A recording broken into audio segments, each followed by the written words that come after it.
Nahaharap sa reklamong robbery at illegal possession of firearms ang isang hold-upper na ang kadalasan daw tinatarget mga Indian national. Balita hatid ni Cesar Apolinario, exclusive.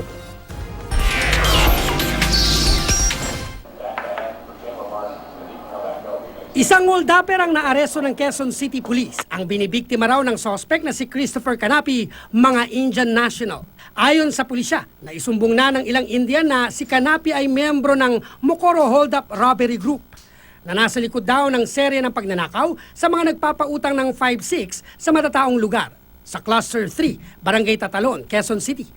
Muli raw umatake si Canapi sa lugar at may kasabwat pang armado ng baril. Familiar na yung tao sa kanya sa modus niya, na yun nga mga tinitira niya, usually mga Bombay na nagpapa 5-6.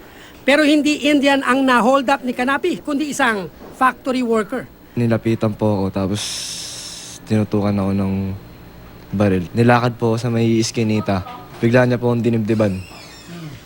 Sabay hablot po ng kwintas ko. Sabay sinuntok niya po ulit ako sa dibdib.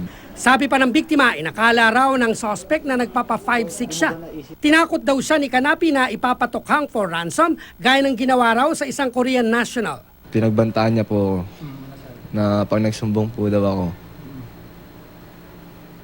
papatayin niya po daw ako. Sabihin niya po na nalaban lang po ako. Matapos makapang-hold up, nahuli agad si Canapi. Nakatakas naman ang kasabwat niya. Na-recover ang mga nanakaw, pati ang baril ng suspect na gamit sa kanyang modus.